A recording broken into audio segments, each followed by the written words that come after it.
Hello, my friends. Mrs. McBride here, coming to you straight from my kitchen table. And what we're talking about today is springs. So I want you to think to yourself, where in real life do you find springs? So some of my favorite examples are like springs in your trampoline, the springs in your car, when you sit in your car and you feel yourself go down. Let's see, where else do you find springs? In your bed.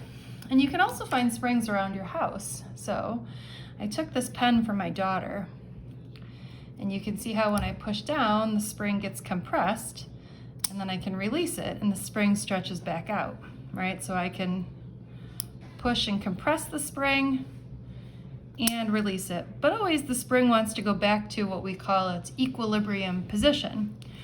So here would be another spring that I found at my house. You see this guy here? Okay, so right now it is not in its equilibrium position, but then it's going to snap back down into its equilibrium position. Now this spring is a little bit harder to push and pull or stretch and compress than this particular spring, and that has to do with something called the spring constant. The definition that I like to give is the stretchiness of the spring, okay? So the spring constant of your car is very, very large.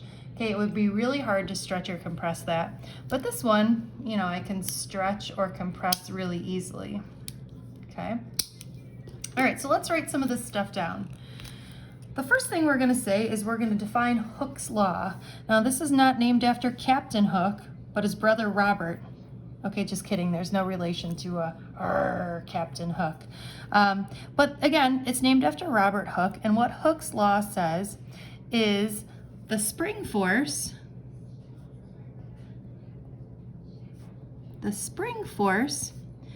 is equal to the product. What does the word product mean? Product means multiplication. So the spring force is equal to the product or the multiplication of the spring constant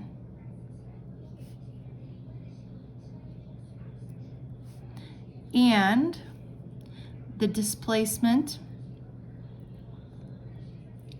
Okay, so displacement is just another word for distance, except displacement is the distance between start and finish.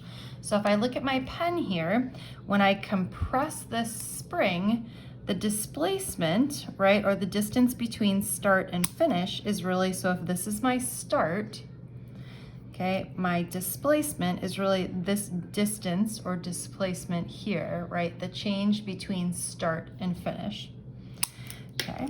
And again, remember we said the spring constant, what this is here, this is the stretchiness. I'm not sure if that's a real word. Stretchiness of the spring.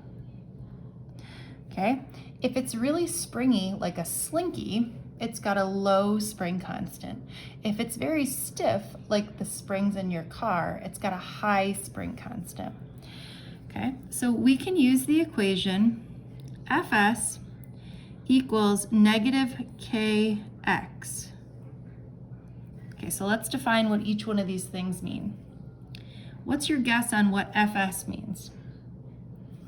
Well, hopefully you said F always means force, and S, in this case, is the spring force. Okay, X we know is displacement. And K is the spring constant. I have a terrible time at writing capital K versus lowercase k. This particular K is a lowercase k, not to be confused with capital K, which is the kinetic energy, okay? And capital K is kinetic energy, lowercase k is the spring constant, and it has units of newtons per meter. Okay, now this negative means that we have a restoring force. Okay, so what is meant by the term restoring force? Or the reason why this is negative is because springs always want to go back to their equilibrium position. Meaning, like, you never see a slinky that's stretched out and just sitting there, right? A slinky, when you pull it apart, it always comes back together. It wants to come back to its equilibrium position. The spring force is always restoring it back to its equilibrium position. So a lot of times we're not even going to use the negative in there, because the negative is just reminding us that it's going to, the spring force is going to bring the spring back to its equilibrium position. All right, I can read your mind. I feel like you were thinking, if only we could do some problem solving with this equation. We can. All right, here we go. So this one says a 1.5 kilogram object hangs motionless from a spring with a force constant, just another name for a spring constant, of K equals 250 newtons per meter.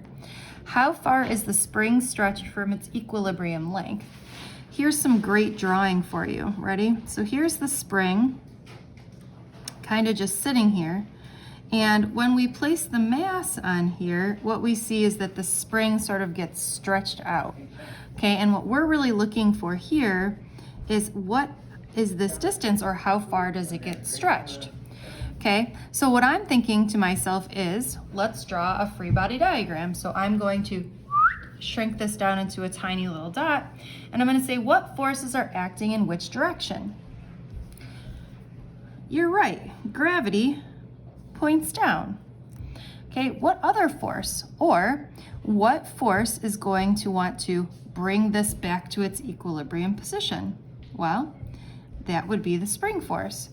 And since it hangs motionless, we can say that these two forces are balanced or equal, or I'm going to say that Fs equals Fg.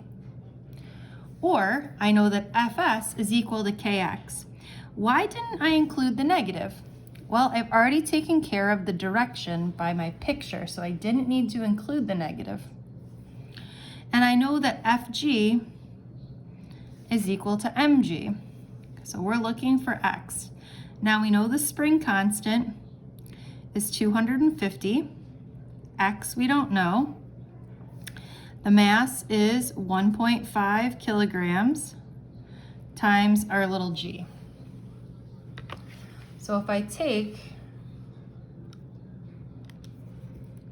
1.5 times 10, then I'm going to divide that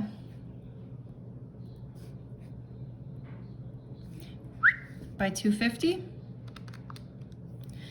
I find that my spring is going to be stretched by 0.06 meters, or 6 centimeters.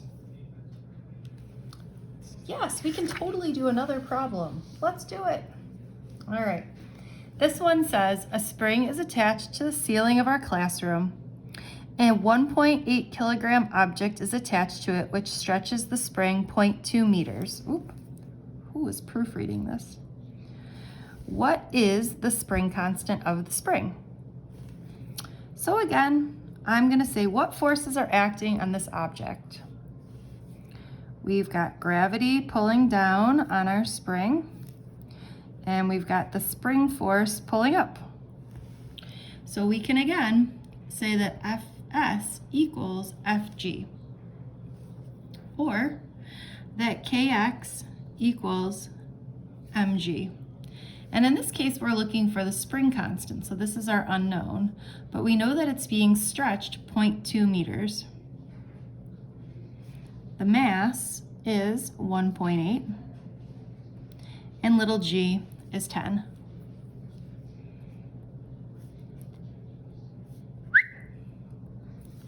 So if I take 1.8 times 10, divide by 0.2, I get a spring constant of 90 newtons per meter. Okay, so let's just talk real quick. This spring constant is 90 newtons per meter, whereas this one is 250 newtons per meter. Which one is more difficult to stretch? This one is more difficult to stretch because it has a higher spring constant, and we find that, look, we put almost the same mass on there, but this one only stretched 6 centimeters, whereas this one stretched 20 centimeters. Okay, so again, the higher the spring constant, the harder it is to stretch. Okay, so a Slinky, remember, has a very low spring constant, whereas your car has a very high spring constant. Same with like your bed, because it doesn't want to stretch very much. Imagine if you jumped on your bed and it like whoosh, squished really down deep. Whereas this guy, remember, has a very low spring constant, because if it was really hard to stretch or compress, imagine like, if you had to push really hard to stretch that, nobody would buy this pen. Okay? All right, friends, hopefully you enjoyed learning about the spring constant. Next time I see you in person, we're gonna put this equation on your blue sheet. If you wanna be proactive, go ahead and do it right now. And what you're gonna do is you're gonna take a look at a lab using gizmos where you're going to determine the spring constant of a bunch of different springs. I hope you enjoy. Bye, friends.